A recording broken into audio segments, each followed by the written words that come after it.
hilarious moment unintentionally on Colbert. The only funny moments that happen on Stephen Colbert's show are unintentional these days. But Kaitlin Collins at CNN stopped by Colbert's late night show, and this exchange was really beautiful. Let's roll the clip.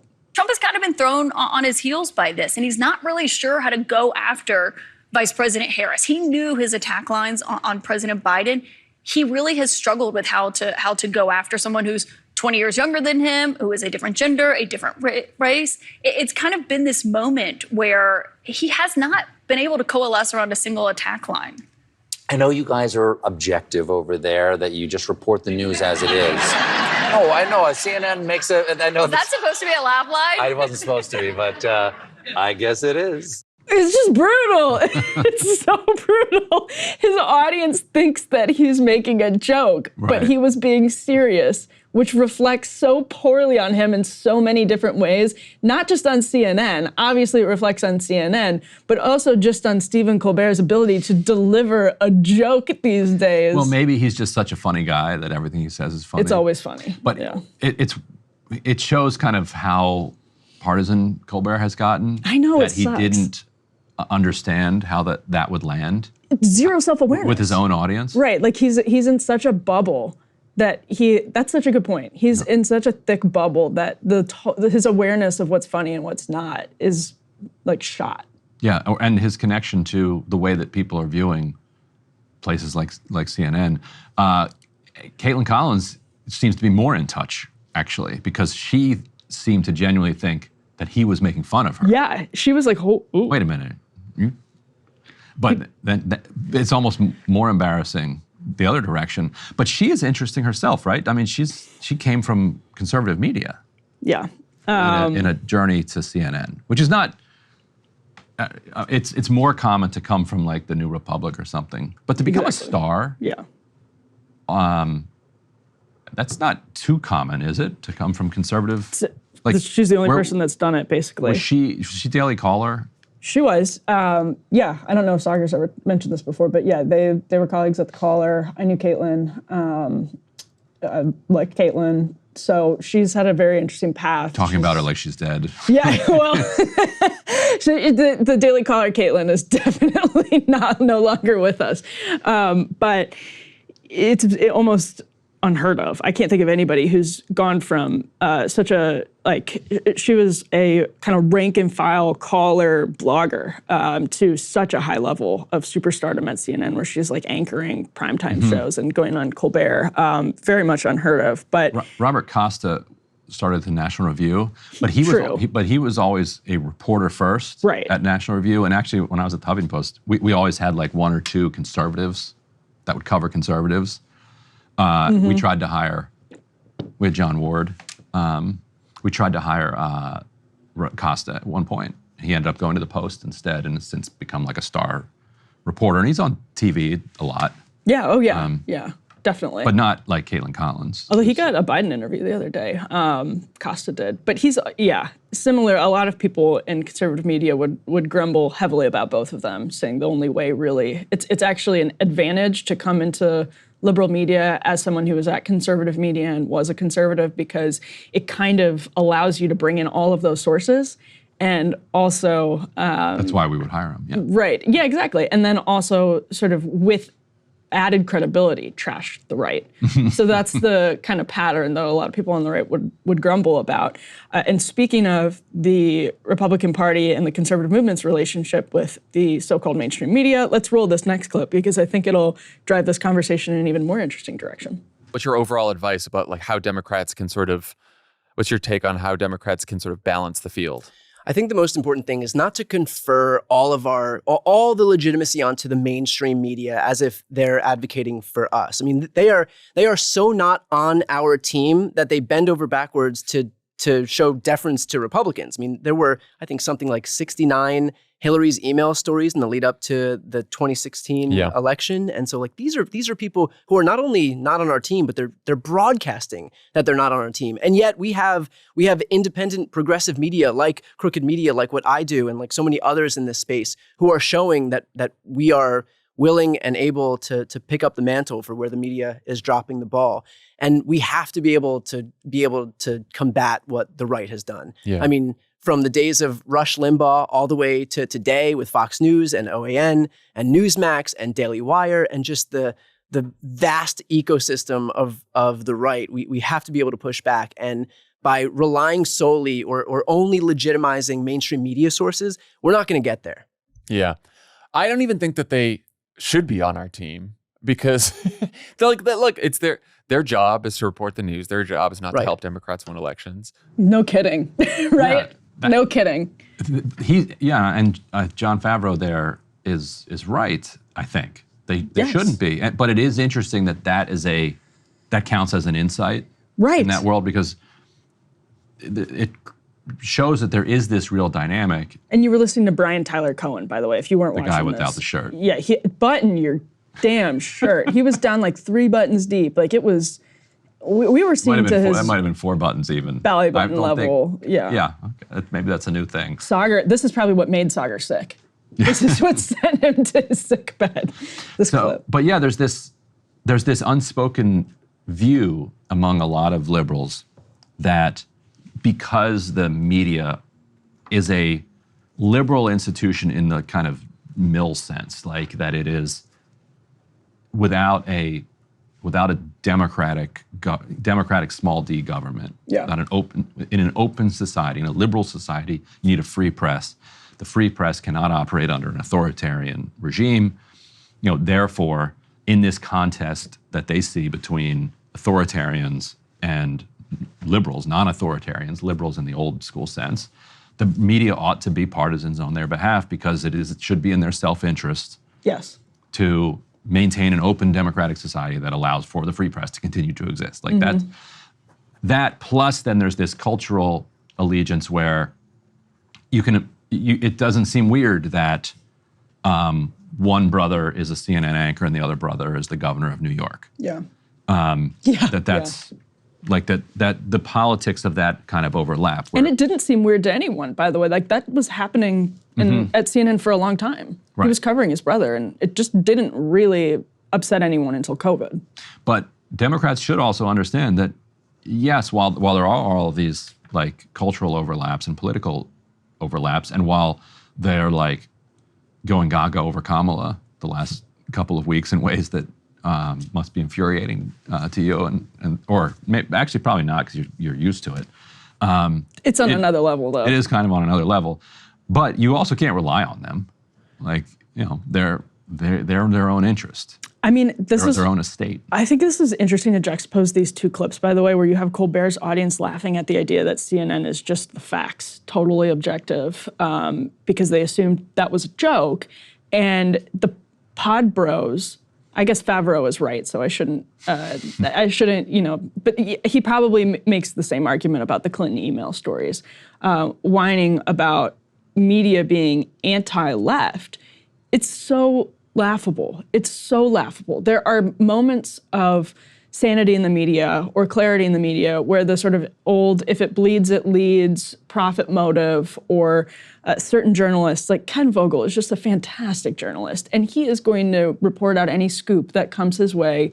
And he's at the New York Times. Guy, broke the Hunter Biden story last night. He's so good. He's so good. And that still happens in corporate press. Like there are still flashes of excellent journalism in corporate press.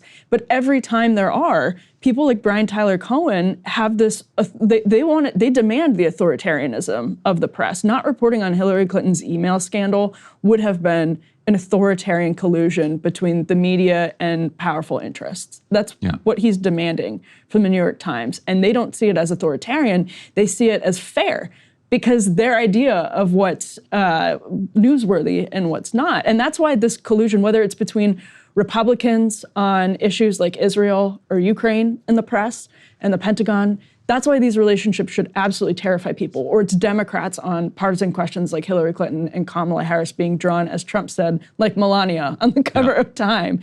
That is terrifying.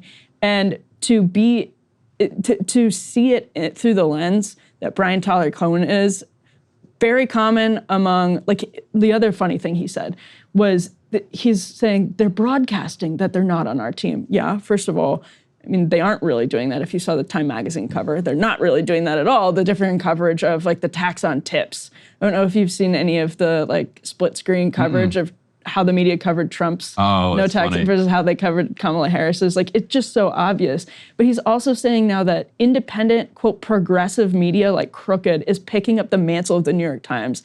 That is what he just said. That independent media, like independent progressive media like Crooked, is picking up the mantle of the New York Times. That is insane. They're not doing anything like what the Daily Wire or conservative media is doing. They're just talking on a podcast. They're not reporting.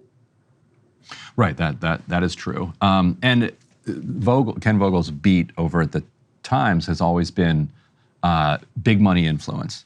And he did a lot of great reporting on the Koch network, back in the day, and other kind of right-wing billionaires, well, also Soros and others on the left. Back when he was doing a lot of that Koch reporting, if you noticed, he was on cable news all the time. Since he started doing the Hunter Biden reporting, I don't think I've seen him on cable like a single time. Yep. So his story last night, I think is going to infuriate Republicans again in this, but not his fault.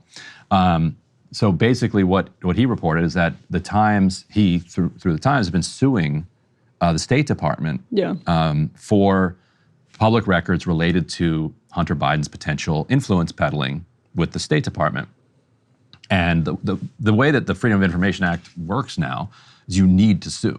Like, if you don't have a lawyer, and that's why it's costly to do investigative reporting nowadays. Yeah. You can basically no longer file a FOIA and get it returned to you.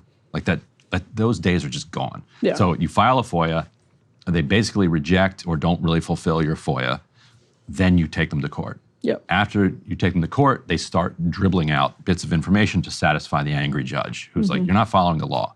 And so that's what the State Department was doing with this FOIA request that the Times, through Vogel, had put in, dribbling out bits of information. And then they moved. They said, we've given you everything we have. This case is closed. Yep. The Times sued again. They said, no, you have not.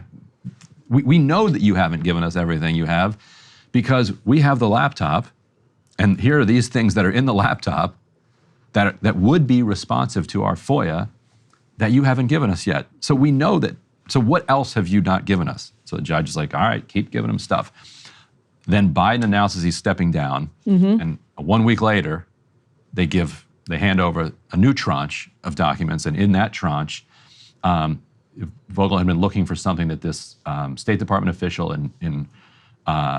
who had worked in Romania had done. But before he was in Romania, he'd worked in Italy and happened to find a letter from Hunter Biden to the Italian ambassador saying, can you help me set up a meeting with the Burisma executives and this Tuscany dude, because they want to do geothermal. Apparently Tuscany is like the place to do geothermal. And the Commerce Department guy inside the embassy is like a little bit nervous, like, we want to be polite here, but like, you got to love these bureaucrats. They get that, and they're like, no, this is not how this is. They know it's not supposed to work like this. The letter was completely redacted, so we don't know precisely how Hunter phrased it and what he asked for. Yeah. But we do know from other emails inside the laptop that that Burisma was leaning on Hunter Biden, to get them a meeting to get this deal going in Tuscany. The deal never happened. Yeah. But that's what you pay somebody like Hunter Biden for. Like, make this meeting happen. Yeah, and Crooked Media is not going to report on that. Like, give me a break. They're not going to do the Ken Vogel legwork. And we are very supportive of independent media. I think podcasting is an important part of journalism now, no question about it. But to say that Crooked Media is the progressive independent outlet that is helping pick up the mantle, that's the word that he used there, that the New York Times is not, that the New York Times is like somehow abandoning the mantle of, quote, being on the team. It's just such a bizarre, they're not even progressive. They're just corporate hacks. Right. And it's not like, I don't think conservative media is perfect. I think conservative media has all kinds of problems. But the Crooked guys they're just bipartisan. They would even say, Favreau would say Here's an interesting point. They're independent in the sense that they have their own independent source of revenue from their basically ads that they run, and they're from the users who pay for their product. And so that gives them an independence from the party structure. Yes. And they used that during the Kamala Harris, Joe Biden, should Biden step down. That is a good point. Yep. To really go hard and calling on Biden to step down. Now, and they came under like fierce attacks from the party establishment, the wing of the party establishment that wanted Biden to stay in. They toned it down for a day or two, but then they came roaring back. And I think that they came roaring back probably because they got word that like other elements of the establishment, like Nancy Pelosi and Obama, were actually, which they come from Obama world, were supportive of where they're going. So they took a lot of flack from their own listenership because their listeners were these like ride or die Biden people now who never would admit it for a second that they were ride or die Biden. But like, they all flipped. To be fair, they only flipped on Biden as soon as presumably their boss, ideologically, Obama flipped on Biden. It wasn't before. It was after the debate. And it's true that they were bucking what Biden himself said, but they only flipped after it became okay. And they made it even more okay. But presumably, they flipped after they were hearing from other people at the highest echelons of the Democratic Party. I don't know how in touch they are with Obama on a regular basis. But that world. But yeah, Obama's going to still call those shots. Yeah, 100%. But yeah. And they're also not entirely independent. The George Soros Management Fund has a minority stake in Crooked Media, which is kind of interesting. Like they got a big investment from his investment. Oh, that's right. That's right. The for-profit wing. Right? Yeah, 100%. Yeah. But last point on the Times thing, so anybody who has common sense is going to look at this and be like, oh, the State Department held this until Biden dropped out. And then once Biden dropped out, they agreed to release it. Vogel reports that his understanding is that they had actually already signed off on releasing this a couple weeks before Biden dropped out, and that the State Department moves so ridiculously slowly that they would not be capable of pulling off a conspiracy of that level of like, oh, Biden's gone. Okay, now you can give Vogel the documents. And so I say that, and so everybody can know that, have that information. But I also don't think they deserve any benefit of the doubt because it was their own slow walking that got them in the position to get accused of this malevolent behavior. Mm-hmm. So I don't actually think it was specifically malicious around this precise conspiracy, but I think it was definitely driven by them slow walking public information that would be damaging to the administration in general. And so you don't get a get out of scandal free card because your malevolence was only on a general basis and not in a specific basis. You were still acting in a malevolent fashion against the public interest and against the clear statute that says that you need to turn this information over and stop making us take you to court all the time. Yeah, Vogel's reporting is fantastic on all of this stuff. Highly recommend. Yeah, it was nice to see the Times actually. Now this, I think, you can criticize the Times for. The Times sent out an alert on your iPhone, sent out an email, breaking news, like really spiking the football and celebrating Vogel's scoop, which I do not think they would have done if Biden were still running. Mm-hmm. And I think anybody, and I think that's a reasonable suspicion. Mm-hmm. Yeah, that's an interesting point. Like all of a sudden now you're celebrating Vogel's reporting again. Yeah. Yep. You've been burying the guy for years. Seriously. Well, that does it for us on today's edition of Counterpoints. Ryan's going to be back here tomorrow. That's the plan? That's the plan. All right. Yes, because you've got unheard stuff to do. We're not trying to do a left-wing takeover of the show, but when we can, we're going to seize the moment, like the Bolsheviks that we are. Well, it's actually just such a good time for that too. I said when the last time you and Crystal did a show together, well, it wasn't the last time, but you did one together a couple of weeks ago after Biden stepped off the ticket, and it was also because I couldn't do it and it was just perfect timing. That was good timing, yes. But this is too, because it's going to be the last show before the DNC. Yeah. And we'll all be at the DNC. Let's say we planned it that way. That's what I was going to say.